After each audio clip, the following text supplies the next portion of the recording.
5 ರಾಷ್ಟ್ರಗಳ ಪ್ರವಾಸದ ಕೊನೆಯ ಚರಣದಲ್ಲಿ ಇಟಲಿ ತಲುಪಿರುವ ಪ್ರಧಾನಿ ನರೇಂದ್ರ ಮೋದಿ ಅವರಿಗೆ ಇಂದು ಇಟಲಿ ಸೇನಾಪಡೆಯ ಸಾಂಪ್ರದಾಯಿಕ ಗೌರವ ರಕ್ಷೆ ನೀಡಲಾಯಿತು.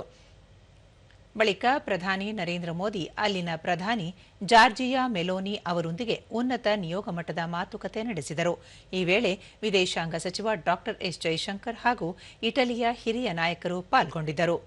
ಸಭೆಯಲ್ಲಿ ದ್ವಿಪಕ್ಷೀಯ ವ್ಯಾಪಾರ ಮತ್ತು ಹೂಡಿಕೆ, ರಕ್ಷಣಾ ಕೈಗಾರಿಕಾ ಪಾಲುದಾರಿಕೆ, ಬಂದರು ಸುರಕ್ಷತೆ, ಶುದ್ಧ ಇಂಧನ ಸಹಕಾರ ಮತ್ತು ತಂತ್ರಜ್ಞಾನ ಸಹಯೋಗ ಹಾಗೂ ಸ್ಥಿತಿಸ್ಥಾಪಕ ಪೂರೈಕೆ ಸರಣಿಗೆ ಸಂಬಂಧಿಸಿದ ಚರ್ಚೆಗಳು ನಡೆದವು.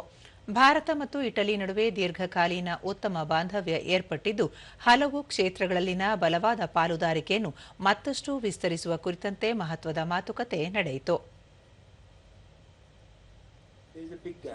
तो मैं समझता हूँ कि आईवेको के साथ में और इसके अलावा जो और उनके इटली में जो नई कंपनी ऐसी हैं जो हमारे साथ पूरी टेक्नोलॉजी शेयर करने को तैयार हैं, उससे भारत में जो है अपने टेक्नोलॉजी अपग्रेडेशन के लिए बहुत मदद मिलेगी और हमारे ನಂತರ ಜಂಟಿ ಸುದ್ದಿಗೋಷ್ಠಿ ಉದ್ದೇಶಿಸಿ ಪ್ರಧಾನಿ ಭಾರತ ಇಟಲಿ ದ್ವಿಪಕ್ಷೀಯ ಬಾಂಧವ್ಯವನ್ನು ವಿಶೇಷ ಕಾರ್ಯತಂತ್ರ ಪಾಲುದಾರಿಕೆ ಮಟ್ಟಕ್ಕೆ ಮೇಲ್ದರ್ಜೆಗೆ ಏರಿಸಲು ನಿರ್ಧರಿಸಲಾಗಿದೆ ಎಂದರು.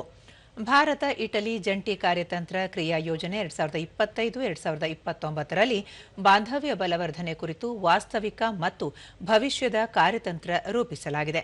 ಇದಲ್ಲದೆ ಭಾರತ ಇಟಲಿ ನಾವೀನ್ಯತಾ ಕೇಂದ್ರ ಸ್ಥಾಪಿಸಲು ಮತ್ತು ಸಹಕಾರ ಸಂಬಂಧ ನಿಕಟಗೊಳಿಸಲು ಎರಡೂ ರಾಷ್ಟ್ರಗಳ ನಿಯೋಗದಿಂದ ವಿಸ್ತೃತ ಚರ್ಚೆ ನಡೆಸಲಾಗಿದೆ ಎಂದರು. ರಕ್ಷಣಾ ವಲಯದಲ್ಲಿ ಭಾರತ ಇಟಲಿ ರಕ್ಷಣಾ ಕೈಗಾರಿಕಾ ಒಡಂಬಡಿಕೆ ಮೂಲಕ ಸಹ ಅಭಿವೃದ್ಧಿ, ಸಹ ಉತ್ಪಾದನೆಗೆ ಅವಕಾಶ ಕಲ್ಪಿಸಲಾಗಿದೆ.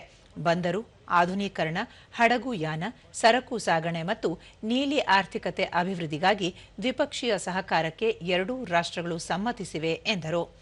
ಉತ್ಪಾದನೆಯಲ್ಲಿ ಅತ್ಯಾಧುನಿಕ ವಿನ್ಯಾಸ ಮತ್ತು ನಿಖರತೆಗೆ ಇಟಲಿ ಜಾಗತಿಕವಾಗಿ ಪ್ರಸಿದ್ಧಿಯಾಗಿದ್ದು, ಪ್ರತಿಭೆ, ನಾವೀನ್ಯತೆ ಮತ್ತು ಕಡಿಮೆ ವೆಚ್ಚದಲ್ಲಿ ಹೆಚ್ಚು ಉತ್ಪಾದನೆಗೆ ಭಾರತ ಹೆಸರಾಗಿದೆ.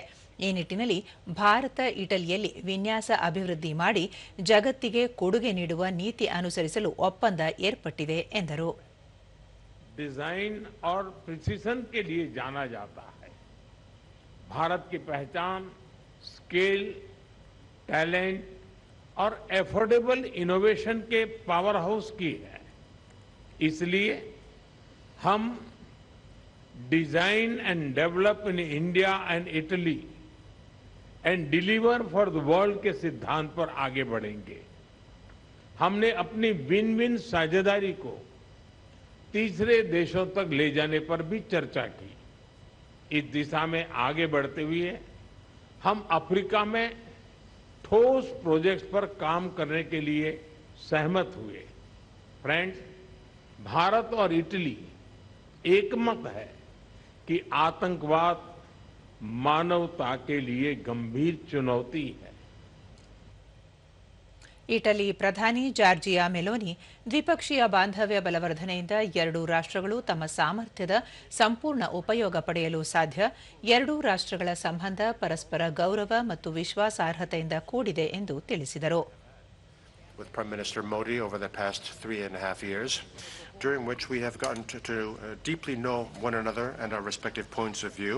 We have also created an honest friendship based on respect and mutual trust.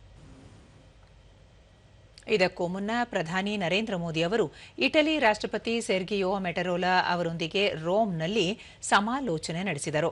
ವ್ಯಾಪಾರ, ಹೂಡಿಕೆ, ಕೃತಕ ಬುದ್ಧಿಮತ್ತೆ, ಗಣಿಗಾರಿಕೆ, ಬಾಹ್ಯಾಕಾಶ, ಅಣು ಇಂಧನ, ಸಾಂಸ್ಕೃತಿಕ ಸಂಬಂಧ ವೃದ್ಧಿ ಸೇರಿದಂತೆ ವಿವಿಧ ವಲಯಗಳಲ್ಲಿ ಸಹಕಾರ ಬಲಪಡಿಸುವ ಕುರಿತು ಮಾತುಕತೆ ನಡೆಯಿತು.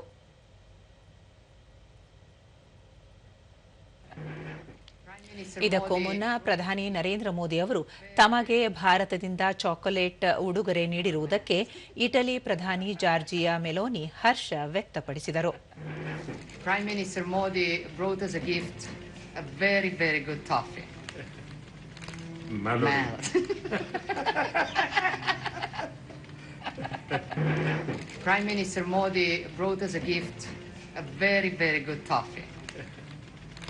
Melody.